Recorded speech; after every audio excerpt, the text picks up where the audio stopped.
Hello everyone, hits academy आपका बहुत बहुत स्वागत करता है। दोस्तों, आज हम लोग पढ़ने वाले हैं मॉडल्स। हम लोग मॉडल्स का शुरुआत कर चुके हैं। आपने पिछला वीडियो नहीं देखा है तो प्लीज़ उसको एक बार गो थ्रू कीजिए, जिसमें हम लोग मे के बारे में ऑलरेडी पढ़ चुके हैं। ठीक है, आज जो हम लोग पढ़ने वाले हैं वो है कैन। देखिए, ये वीडियो सभी के लिए है। ठीक है, अगर आप इंग्लिश लैंग्वेज वाकई सीखना चाहते हैं तो ये जो वीडियो है, ये जो प्रॉपर सीरीज़ है, ये आपके लिए डेडिकेटेड है। तो उम्मीद करेंगे कि आप शुरू से लेकर अंत तक देखें। इट डजेंट मैटर कि आप एसएससी का प्रिपरेशन कर रहे हैं या फिर आप किस क्लास में हैं, इससे कोई मतलब नहीं है। ये सभी के लिए ओपन फॉर ऑल है। ठीक है, आप एक बार वीडियो को गो थ्रू कीजिए, आपको खुद पता चलेगा कि ये बिल्कुल फाउंडेशन है। इसका लिंक ऐसा नहीं है कि ये प्रॉपरली एसएससी के लिए या फिर इसके किसी पर्टिकुलर एग्ज़ाम के लिए, नहीं, ये इंग्लिश लैंग्वेज सीखने के लिए। ठीक है, तो उम्मीद करते हैं कि आपको वीडियो पसंद आएगा। अगर पसंद आएगा तो आप हमें फ़ीडबैक में बताइए। अगर नहीं पसंद आया तो हमें फ़ीडबैक में दीजिए कि क्या क्या इम्प्रूव किया जा सकता है, सो दैट हमें भी ग्रो करने में मज़ा आएगा। चीज़ों को लुक आउट करके हम लोग आगे बढ़ सकते हैं, साथ में ग्रो कर सकते हैं। ठीक है, आइए फिर देखते हैं। हमारा पहला वर्ड जो है वो है कैन।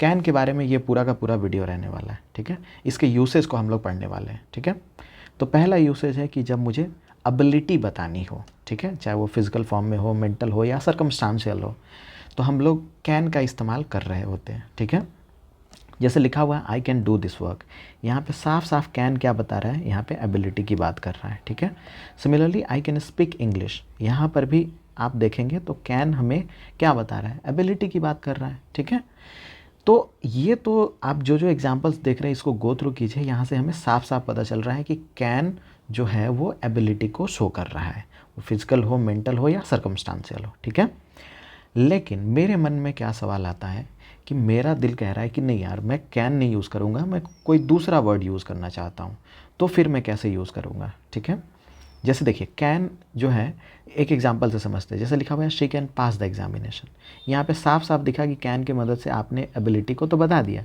लेकिन मेरा कह रहा है कि नहीं यार, मैं ना प्रेजेंट टेंस में इस बात को लिखना चाहता हूँ, वहाँ पे एबिलिटी शो हो लेकिन कैन नहीं यूज़ करूँ मैं, तो फिर मैं कैसे करूँगा।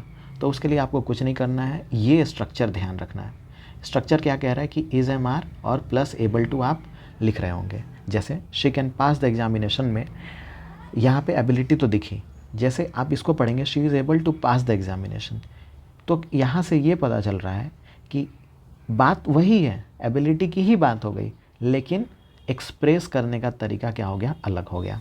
जिसमें हमने इसमें कैन के मदद से इसको एबिलिटी को शो किया, लेकिन इस केस में आप पढ़ेंगे शी इज़ एबल टू, ये अपने को क्या कह रहा है, ये प्रेजेंट में बात कह रहा है और यहाँ पर भी एबिलिटी की ही बात हो रही है। दोनों में कोई डिफरेंस नहीं है, दोनों सेंटेंस जो आप देख रहे हैं इसमें कोई डिफरेंस नहीं है। यहाँ पे साफ साफ आप देखेंगे कि सिर्फ कैन आया है और यहाँ पे हमने वर्ड को चेंज कर दिया है। ठीक है, सिमिलरली एक और एग्जाम्पल देख लेते हैं, I can defeat the enemy. जैसे आपने कैन लगाया है, यहाँ से एबिलिटी की बात हो गई, बहुत बढ़िया, लेकिन मेरा कह रहा है कि नहीं यार, मैं कोई दूसरा वर्ड यूज़ करूँगा, तो उसके लिए हम लोग क्या यूज़ करने लग जाएंगे, आई एम एबल टू। इस एबल टू से हमें क्या पता चला कि बातें दोनों सेम का सेम ही है, बस बताने का तरीका थोड़ा सा डिफरेंट हो गया। ठीक है, जैसे we can cross the Ganga, ये भी ठीक है, we are able to cross the Ganga, ये भी बिल्कुल परफेक्ट है, और वी आर एबल आ गया, मतलब इसका मतलब क्या हुआ कि ये प्रेजेंट की बात हो रही है। ठीक है, तो हमने क्या सीखा कि कैन का इस्तेमाल तो हम लोग नॉर्मली करते ही हैं मॉडल के फॉर्म में। ठीक है, लेकिन मुझे ना हेल्पिंग वर्ब की मदद से चाहिए कि प्रेजेंट टेंस में हम एबिलिटी को शो करें। फिर कैसे करेंगे, तो हम लोग इस स्ट्रक्चर को फॉलो करेंगे। उसमें हम लोग क्या इस्तेमाल करेंगे, is am are plus able to इस्तेमाल कर रहे होंगे, इससे हम लोग एबिलिटी को शो कर सकते हैं, वो भी प्रेजेंट में। ठीक है, फिर आते हैं हम लोग फ्यूचर की बात करते हैं। फ्यूचर में भी अपने को वही पैटर्न फॉलो करना है, shall will plus be plus able to, इसी पैटर्न को हम लोग फॉलो कर रहे होंगे और हमें फ्यूचर में सेंटेंस को लिखना हुआ, एबिलिटी को शो करना हुआ, तो हम लोग इस स्ट्रक्चर के माध्यम से हम लोग शो कर सकते हैं। ठीक है, जैसे I can do it tomorrow, यहाँ पे कैन आया। ठीक है, उसी सेम बात को हम लिख सकते हैं I shall be able to do it tomorrow. दोनों में कोई डिफरेंस नहीं है, बस बताने का तरीका थोड़ा सा चेंज हो गया। यहाँ पे आपने कैन लगा दिया, यहाँ पे शैल बी एबल टू आपने लगा दिया। दोनों में कोई डिफरेंस नहीं है, बिल्कुल दोनों के दोनों सिमिलर इन मीनिंग है। ठीक है, बस बताने का तरीका थोड़ा सा चेंज हो गया। एक और एग्जांपल देख लीजिए, he can get a job next year. उसी सेम बात को हम लोग ऐसे भी कह सकते हैं, he will be able to get a job next year. दोनों में कोई डिफरेंस नहीं है, ठीक है। सिमिलरली अगला यूसेज है कैन का, कि आपको ना बताना हो कि कोई इंसान इस चीज़ को जानता है या फिर उस चीज़ को कर सकता है, तो उसके लिए हम लोग क्या इस्तेमाल करेंगे, हम लोग कैन का तो इस्तेमाल करेंगे ही करेंगे, साथ साथ हम लोग नो हाउ टू का भी इस्तेमाल कर सकते हैं। जैसे he can operate the computer, ये जो आप देख रहे हैं यहाँ से पता चल रहा है कि वो कंप्यूटर को ऑपरेट कर सकता है, लेकिन इसी सेम बात को हम ये जो लिखा हुआ है ना नो हाउ टू, इसके मदद से भी हम लोग शो कर सकते हैं इसी सेम बात को। जैसे लिखा हुआ है ना he can operate the computer, आप ऐसे कह लीजिए या फिर आप ऐसे कह लीजिए he knows how to operate the computer. बस याद रखिएगा यहाँ पे नोज़ हाउ टू लग गया, और ये कहीं प्लीज़ इसको नोट डाउन कर लीजिए, आने वाले लेक्चर्स में आपको पता चलेगा कि नो हाउ टू कितना इंपॉर्टेंट है, ये कितना इंपॉर्टेंट रोल प्ले करता है, ठीक है। तो आप ऐसे कह लीजिए या ऐसे कह लीजिए, दोनों का दोनों मीनिंग बिल्कुल सिमिलर है, बिल्कुल सेम मीनिंग है, ठीक है। क्या लिखा हुआ है, he can operate the computer, या फिर उसी सेम बात को आप कह सकते हैं he knows how to operate the computer. दोनों में कोई डिफरेंस नहीं है। जैसे लिखा हुआ है I can guide the students, ठीक है, ये भी सेम है। I know how to guide the students, ये भी बिल्कुल ठीक है। दोनों में क्या है, बस वर्ड्स अलग अलग हो गए, हम लोग दोनों को अलग अलग सेंटेंसेस में अलग अलग तरीके से शो कर सकते हैं, मीनिंग सेम ही रहेगा, इस बात को ध्यान रखना है। एक और हमारे पास एग्जांपल है, कैन को हम लोग हैव राइट टू से भी क्या कर सकते हैं, इंटरचेंज कर सकते हैं। जैसे लिखा हुआ है you can not enter the examination, उसी सेम बात को आप ऐसे भी लिख सकते हैं, you do not have the right to enter the examination hall. दोनों में कोई डिफरेंस नहीं है, बस बताने का तरीका थोड़ा सा चेंज हो गया, ठीक है। आप ऐसे भी लिख सकते हैं सेंटेंस, ऐसे भी लिख सकते हैं, इसके इम्प्लीकेशन को हमें समझना है, ठीक है। जैसे लिखा हुआ है we can not change the programme, आप ऐसे कह लीजिए या फिर आप ऐसे कह लीजिए we do not have the right to change the programme. दोनों में से जैसे दिल करे आपका वैसे एक्सप्रेस कर सकते हैं, ठीक है। अगर आप स्पोकन भी करते हैं फिर भी आपके लिए बहुत यूज़फुल है, क्योंकि स्पोकन में क्या है, आप चीज़ों को अलग अलग तरीके से एक्सप्रेस कर रहे होते हैं, तो मुझे लगता है कि ये काफ़ी हेल्पफुल रहेगा आपके लिए, ठीक है। फिर अगला है टू एक्सप्रेस पॉसिबिलिटी, जब मुझे पॉसिबिलिटी बताना हो तब भी हम लोग कैन का इस्तेमाल करते हैं। जैसे लिखा हुआ है this news can be true, हो सकता है कि ये बात सच हो, मतलब पॉसिबिलिटी आप समझते हैं ना, संभावना बताने के लिए हम लोग क्या इस्तेमाल करेंगे, कैन का।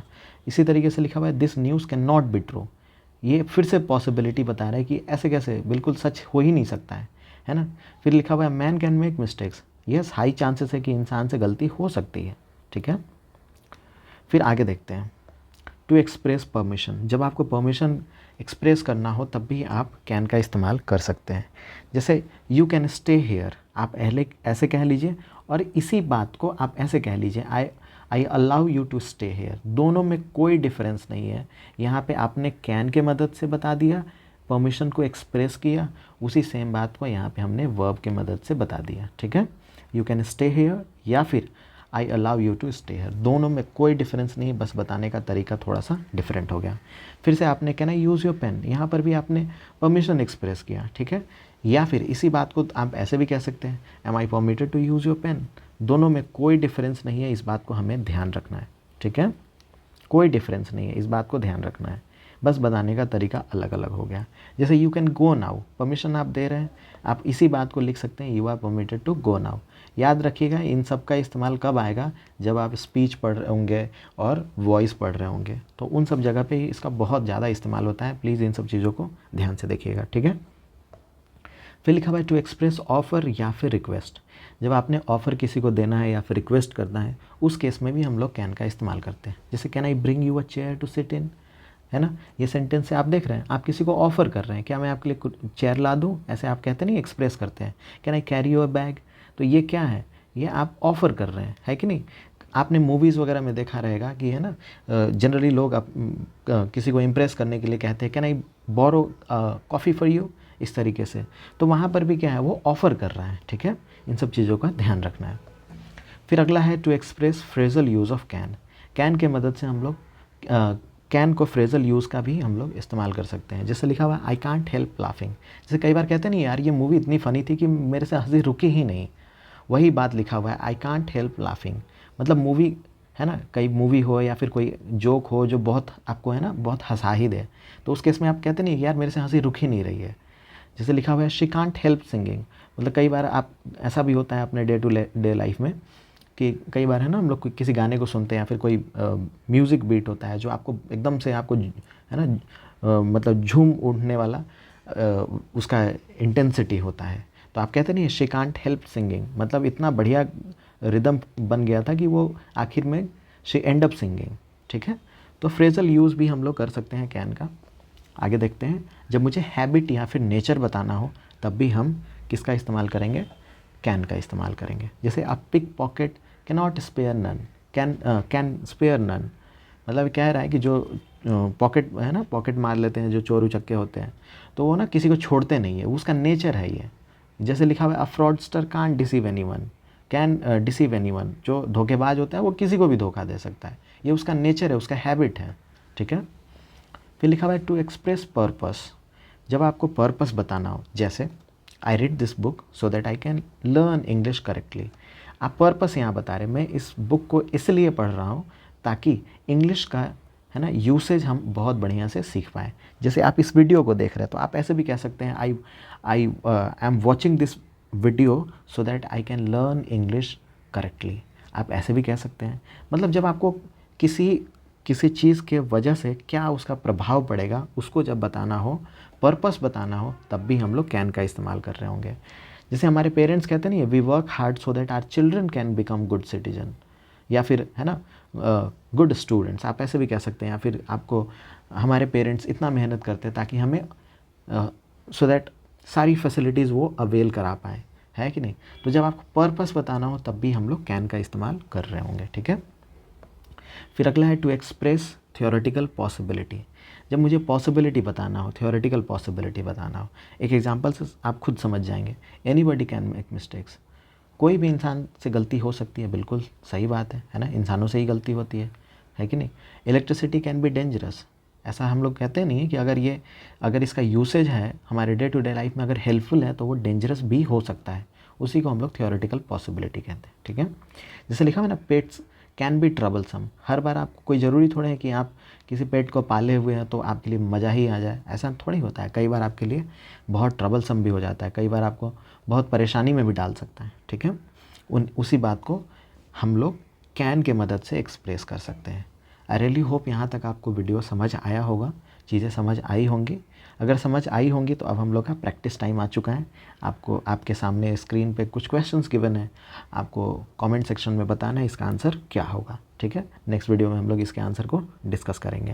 जैसे लिखा हुआ है शी एक्सपेक्ट्स दैट हर सन, है ना, आपको बताना है यहाँ पे क्या होगा, कैन रिटर्न होगा, मे रिटर्न होगा या शुड रिटर्न होगा।